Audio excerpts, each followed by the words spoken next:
খালেদা জিয়ার শারীরিক অবস্থা অপরিবর্তিত রয়েছে। সামাজিক যোগাযোগ মাধ্যমে মৃত্যু নিয়ে নানা গুজবে কান না দেওয়ার আহ্বান জানিয়েছে বিএনপি।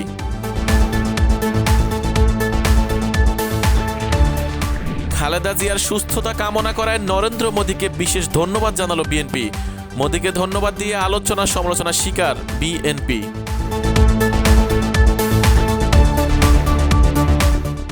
জয় বাংলা স্লোগান দিয়ে বিএনপি নেতাকে পেটালেন পুলিশ কর্মকর্তা, অভিযোগ অস্বীকার।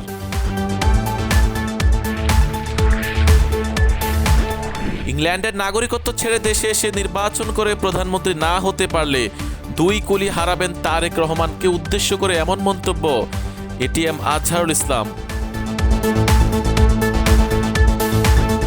ডক্টর ইউনূস সরকারের উপর সন্তুষ্ট দেশের 70% মানুষ, জরিপে উঠে আসলো এমন তথ্য।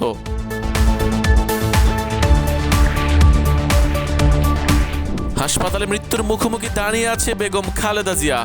অন্যদিকে হাসপাতালে হাসিমুখে বিএনপি নেতা ফজলুর রহমান, জানিয়ে নানা মহলে নানান প্রতিক্রিয়া। এতক্ষণ শুনছিলেন সারাদিনের সংবাদ শিরোনাম, এবার জানিয়ে দেব বিস্তারিত।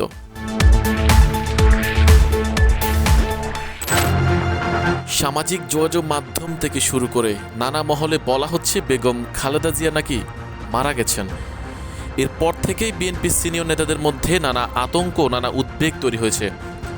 এবার বিএনপি চেয়ারপারসন খালেদা জিয়ার শারীরিক অবস্থা অপরিবর্তিত রয়েছে, তবে তিনি এখনও চিকিৎসা গ্রহণ করতে পারছেন বলে জানিয়েছেন তার ব্যক্তিগত চিকিৎসক ডাক্তার AZM জাহিদ হোসেন। দেশবাসীকে কোনো ধরনের গুজবে কান না দেওয়ার অনুরোধ করে সবাইকে ধৈর্য ধরার আহ্বান জানিয়েছেন তিনি। মঙ্গলবার দুপুরে রাজধানীর এভার কেয়ার হাসপাতালের সামনে এক আনুষ্ঠানিক ব্রিফিংয়ে এ তথ্য জানান তিনি।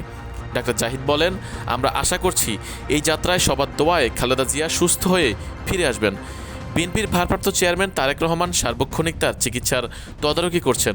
প্রধান উপদেষ্টা ডক্টর ইউনূস, অন্তর্বর্তী সরকার ও হাসপাতাল কর্তৃপক্ষ সহ সবাই যথাসাধ্য সহায়তা করছেন। দেশবাসীর কাছে দোয়া চেয়ে তিনি আরও বলেন, আজ যুক্তরাজ্য থেকে বিশেষজ্ঞ চিকিৎসক দল আসবেন। সমন্বিত চিকিৎসক দলের মতামতের ভিত্তিতে লন্ডনে নেয়ার বিষয়ে বিবেচনা করা হবে বলেও জানান ডাক্তার জাহিদ। এর আগে গত 23 নভেম্বর রাতে স্বাস্থ্য পরীক্ষার জন্য গুলশানের বাসা ফিরোজা থেকে খালেদা জিয়াকে এভার কেয়ার হাসপাতালে আনা হয়। এরপর মেডিকেল বোর্ডের পরামর্শক্রমে তাকে হাসপাতালে ভর্তি করা হয়। সেখানে পরীক্ষা নিরীক্ষার পাশাপাশি প্রয়োজনীয় চিকিৎসা দেওয়া হচ্ছে। তিনি দীর্ঘদিন ধরে আর্থ্রাইটিস, ডায়াবেটিস, কিডনি, ফুসফুস, চোখের সমস্যা সহ নানা জটিলতায় ভুগছেন। এবার নরেন্দ্র মোদীকে বিশেষ ধন্যবাদ জানালো বিএনপি। গুরুতর অসুস্থ বিএনপি চেয়ারপারসন ও সাবেক প্রধানমন্ত্রী বেগম খালেদা জিয়ার দ্রুত সুস্থতা কামনা করে ভারতের প্রধানমন্ত্রী নরেন্দ্র মোদীর পাঠানো বার্তার প্রতিক্রিয়ায় কৃতজ্ঞতা জানিয়েছে বিএনপি। সোমবার সামাজিক যোগাযোগ মাধ্যম এক্সে উদ্বেগ প্রকাশ করে পোস্ট করেন তিনি। নরেন্দ্র মোদী বলেন, বেগম খালেদা জিয়ার স্বাস্থ্যের বিষয় জানতে পেরে আমরা গভীরভাবে উদ্বিগ্ন। তিনি বাংলাদেশের গণজীবনে বহু বছর গুরুত্বপূর্ণ অবদান রেখেছেন। তার দ্রুত আরোগ্যের জন্য আমাদের আন্তরিক প্রার্থনা ও শুভকামনা রইল। ভারত যে কোনোভাবে সম্ভব সব ধরনের সহায়তা দিতে প্রস্তুত। মোদির এই বার্তার পর বিএনপি তাদের অফিসিয়াল অ্যাকাউন্টে কৃতজ্ঞতা জানিয়ে লিখেছে, বিএনপি চেয়ারপারসন বেগম খালেদা জিয়ার দ্রুত আরোগ্য কামনা করায় ভারতের মাননীয় প্রধানমন্ত্রী নরেন্দ্র মোদীর প্রতি তার সুচিন্তিত বার্তার জন্য আন্তরিক কৃতজ্ঞতা প্রকাশ করছি। বিএনপি এই সদিচ্ছার নিদর্শন এবং সমর্থন প্রদানের প্রস্তুতির প্রতি গভীরভাবে কৃতজ্ঞ।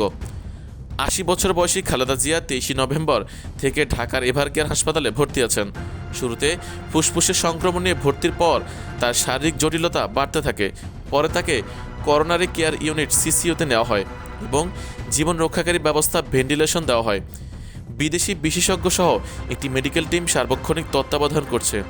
বিএনপি নেতারা জানিয়েছেন, তার শারীরিক অবস্থার কোনো উন্নতি হয়নি। দলের ভাইস চেয়ারম্যান আহমেদ আজম খান বলেন, চিকিৎসকেরা প্রায় সব ধরনের চিকিৎসা প্রয়োগ করেছেন। উনি খুবই সংকটাপন্ন অবস্থায় আছেন। এখন জাতির কাছে দোয়া ছাড়া চাওয়া আর কিছুই করার নেই। বিএনপির মহাসচিব মির্জা ফখরুল ইসলাম আলমগীরও একই মন্তব্য করেন। তিনি বলেন, দেশি বিদেশি চিকিৎসকরা দিন রাত চেষ্টা চালিয়ে যাচ্ছেন। উনি অত্যন্ত অসুস্থ, সবাই সর্বোচ্চ দিয়ে চেষ্টা করছেন। এবার জয় বাংলা স্লোগান দিয়ে বিএনপি নেতাকে পেটালেন পুলিশ কর্মকর্তা। ফরিদপুরের নগরকান্দা উপজেলার কাকচাইল ইউনিয়ন যুবদল আহ্বায়ক কাইয়ুম মাতব্বরকে জয় বাংলা স্লোগান দিয়ে মারধরের অভিযোগ উঠেছে এক পুলিশ কর্মকর্তার বিরুদ্ধে। সোমবার সকালে কাইচাইল নতুন বাজার এলাকায় এই ঘটনা ঘটে। স্থানীয় সূত্রে জানা যায়, সকালে কাইয়ুম মাতব্বর কাইচাইল নতুন বাজারের রুহুল আমিনের চায়ের দোকানে বসে চা পান করছিলেন। এ সময় কাইচাইল গ্রামের বাসিন্দা ও সিআইডির মাদারীপুর জোনে কর্মরত পুলিশ কর্মকর্তা আজগর আলী ছুটিতে বাড়িতে এসে বাজারে উপস্থিত হন।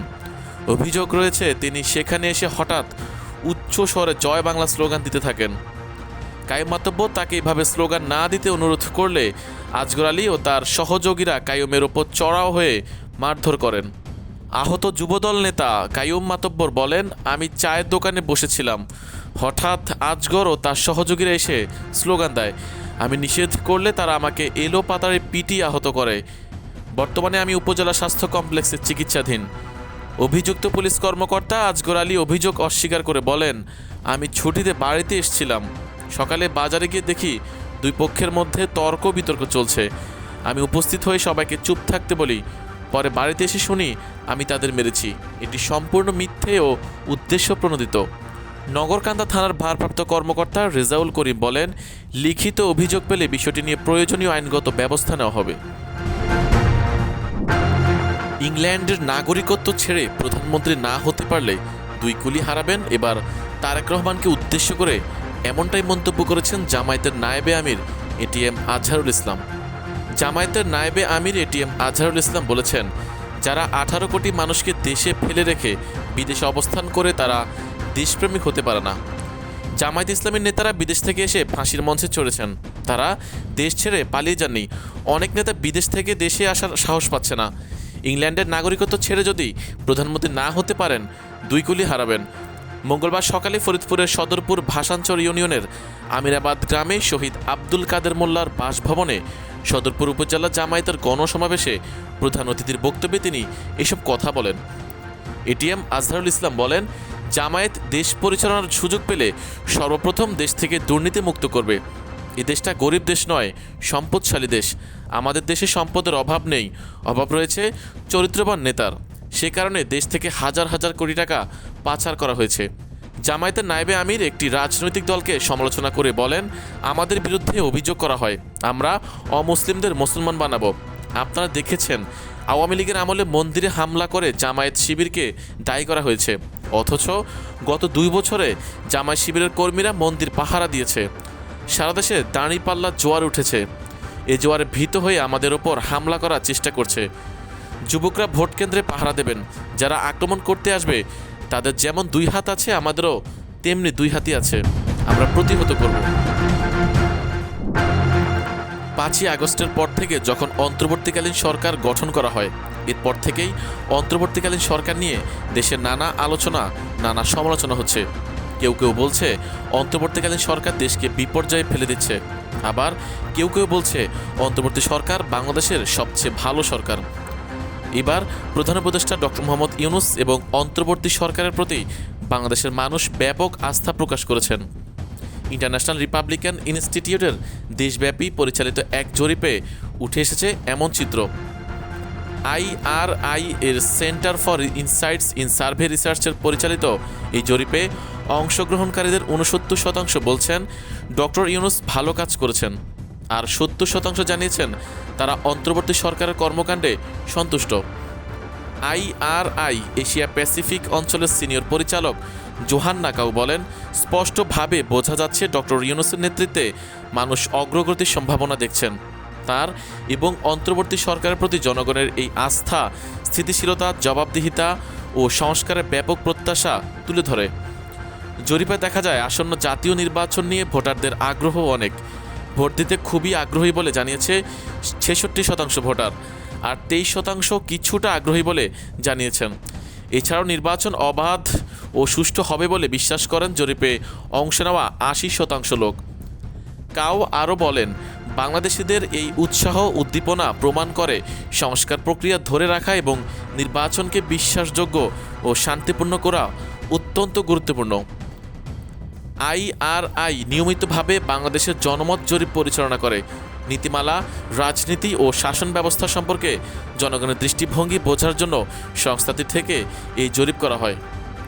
আসন্ন নির্বাচন ঘিরে প্রতিষ্ঠানটি দায়িত্বশীল ও ইস্যু ভিত্তিক রাজনৈতিক সম্পৃক্ততা বাড়ানোর কাজ করছে।